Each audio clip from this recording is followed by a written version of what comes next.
The impossible takeoff. September 25th, 1941. 6:12 hours.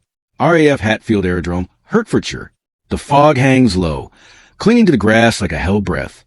Mechanics step back on the aircraft, boots crunching on gravel, hands still smelling of oil and glue. The engines cough once, twice, then the Rolls-Royce Merlins catch. Deep, predatory, alive. The machine waiting on the runway looks wrong. No metal skin gleams under the weak morning light. No heavy gun turrets protrude. Instead, smooth plywood curves stretch from nose to tail, lacquered with hiding muscle and menace beneath. A bomber made of timber. A fighter without guns. A gamble taking shape in the mist. Wing Commander Jeffrey de Havilland Jr. settles into the cockpit, adjusts his oxygen mask, and glances at the instruments. Airspeed, boost, RPM, everything steady. Too steady, perhaps, for something so radical. Ground crew watch in silence. Some are skeptical. Some are quietly terrified. Everyone knows what this aircraft represents. If it fails, careers die with it. If it succeeds, the war changes. The throttle moves forward. The Mosquito begins to roll. Acceleration presses bodies into seats faster than expected. The wooden airframe vibrates, not with strain, but with eagerness. At 90 miles per hour, the nose lifts. At 100, the wheels leave the earth. No drama, no struggle, just clean flight, slicing upward through the fog. Below, men stare skyward as the aircraft disappears. In Berlin, Luftwaffe analysts would have laughed at the idea of this plane. With burns, with splinters, with belongs in furniture factories, not in the skies over the Reich. Hermann Göring himself had dismissed the concept months earlier, sneering at British desperation. But he isn't here now. The Mosquito climbs fast, faster than expected, faster than doctrine allows. Inside the cockpit, the airframe feels light, dangerously light, yet precise, obedient to the slightest touch. This isn't a flying tank like the Lancaster. It isn't a lumbering fortress like the American B-17. It's something else entirely. A Predator built on speed and surprise. Below, England slides away. Hedgerows, rail lines, factory roofs blurred into abstraction. Ahead lies enemy airspace, flak towers, radar nets, Messerschmitt interceptors hungry for kills. The RAF has bet everything on the idea that speed can replace armor, that ingenuity can outrun firepower. And today, that idea takes its first breath. You can almost feel it. The quiet defiance of this wooden aircraft climbing higher, daring the enemy to catch it. Because if the Mosquito can do what its designers claim, then the Luftwaffe is about to be humiliated in its own sky. Speed over steel. May 15, 1942. 1340 hours. Over the English Channel. The sea below flashes silver as sunlight breaks through scattered cloud. The Mosquito schemes the air at 20,000 feet, engines humming at near maximum boost. No escort fighters flank it. None are needed. Inside the cockpit, the navigator studies his chart, pencil steady despite the speed. The course is precise, southeast, straight toward occupied Europe. Radar stations along the French coast are already painting a thin blip on their scopes. Too fast. Too clean. Something is wrong. On the other side of the channel, Luftwaffe controllers frown. This contact doesn't behave like a bomber. German doctrine expects weight, mass formations, heavy signatures, predictable altitudes. This aircraft refuses to play by those rules. It doesn't lumber. It doesn't climb slowly. It streaks forward like a blade. Orders crackle across radios. Messerschmitt Bf 109 scramble from coastal airfields, their Daimler-Benz engines screaming as they claw for altitude. Pilots strap in, confident. They've caught British bombers before. Hundreds of them. They don't know what they're chasing. The Mosquito crosses a coast at full throttle. Flak bursts bloom below, black flowers tearing at empty sky. The shells detonate too late. The aircraft is already gone, slipping through gaps faster than gunners can track. In the cockpit, there's no evasive maneuvering, no weaving, no panic, just speed. The Merlins are pushed hard, their combined output more than 3,000 horsepower. The wooden airframe, lighter than any comparable aircraft, turns that power into raw velocity, over 400 miles per hour, faster than the interceptors sent to kill it. Behind them, the German fighters spot the intruder at last, a sleek silhouette glinting briefly in the sun. They dive. They push their engines beyond limits. Needles tremble in red zones. The gap doesn't close. Second by second, the Mosquito pulls away. A Luftwaffe pilot swears into his oxygen mask. This isn't possible. Bombers don't outrun fighters. Bombers are prey.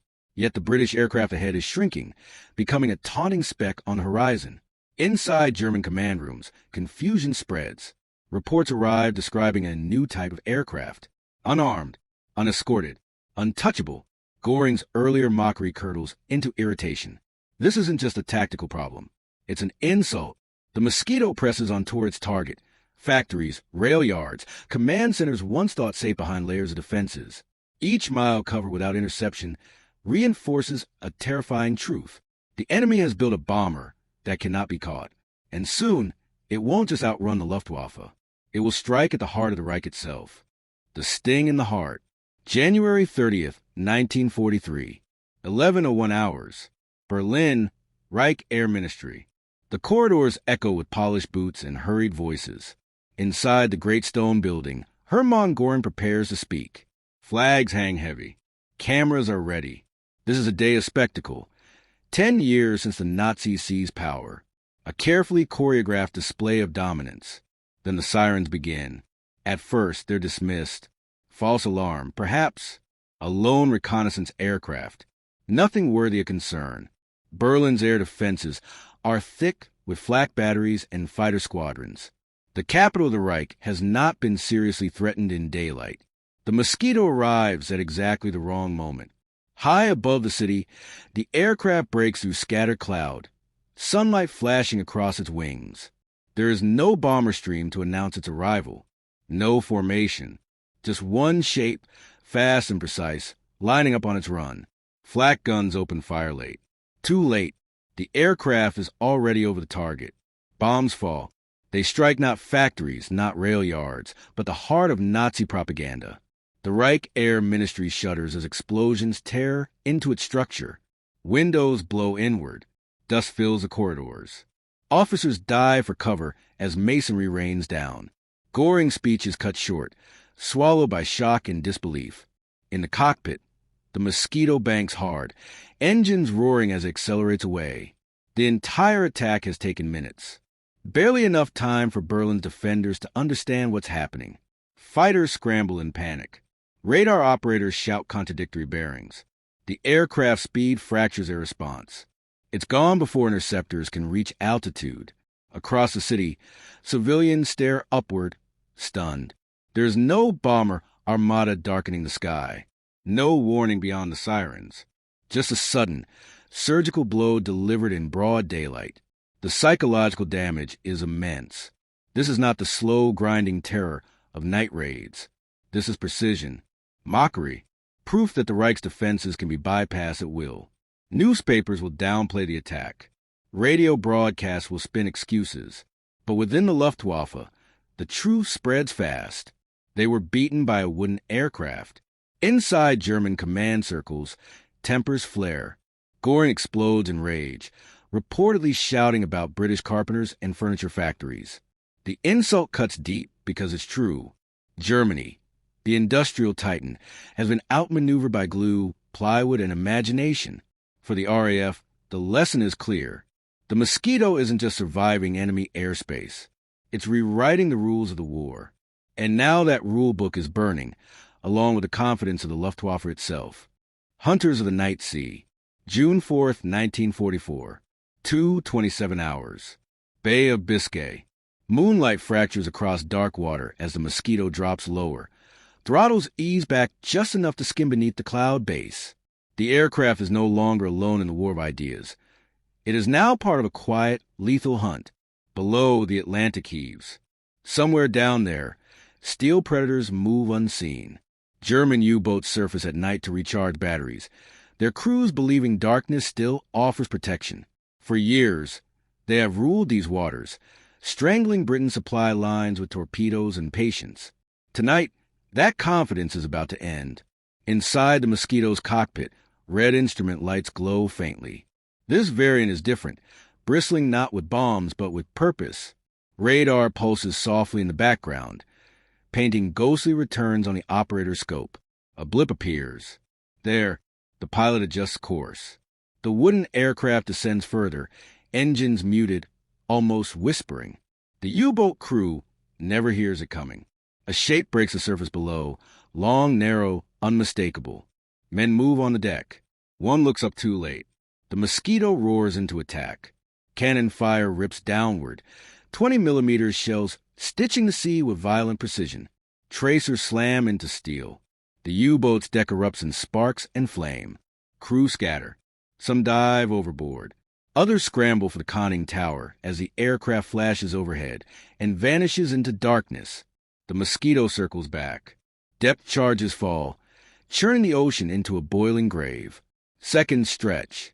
Then the sea convulses, oil, debris, and silence spreading outward under moon. Another hunter gone. Across the Atlantic, similar scenes repeat. The Mosquito becomes a nightmare for submariners, a fast, low-flying executioner striking without warning. It escorts convoys, stalks shipping lanes, and denies the enemy any sense of safety. By day, it bombs. By night, it kills. And still, the Luftwaffe cannot stop it.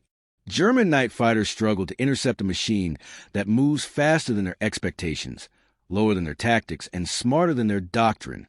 Every solution arrives too late. Every adaptation lags behind British innovation. As June approaches, the Mosquito's role expands again. New targets, new missions. Something vast is coming, an operation so large it will shake Europe awake. And the Mosquito will be there first. Silent, fast, unforgiving. The war won by ideas. May 10th, 1945. 8:45 hours. Schleswig-Holstein, northern Germany. The air is calm now. Too calm for a continent that has burned for 6 years. A Mosquito cruises low over shattered countryside, its shadow sliding across fields scarred by craters and wreckage. Below, German troops move without urgency, weapons slung, war finished. White flags hang from windows. The Reich that once boasted of a 1,000-year future has collapsed into silence. This aircraft has survived it all. Built in furniture factories, assembled by craftsmen who had never shaped wings before the war. The Mosquito outlived metal rivals that rusted, burned, or became obsolete. Where others relied on armor and guns, this machine relied on speed, surprise, and intellect. Innovation made it immortal. Throughout the war, the Mosquito flew more than 100 distinct roles: pathfinder, bomber, night fighter, intruder, reconnaissance aircraft, submarine killer. It struck Gestapo headquarters in Oslo. It shattered prison walls in Amiens to free resistance fighters. It humiliated the Luftwaffe over Berlin. Again and again, it went where no other aircraft could, and it paid a lower price for it.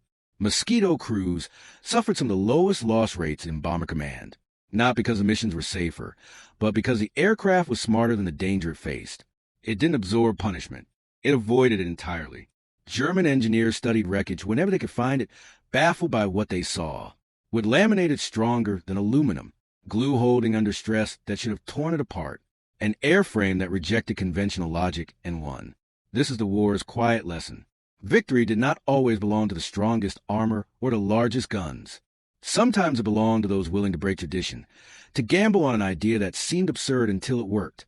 As the Mosquito banks gently and turns for home, its engines hum with the same confidence they carried on that foggy morning in 1941. No fanfare greets it. No speeches, just sky, distance, and the knowledge that it changed everything.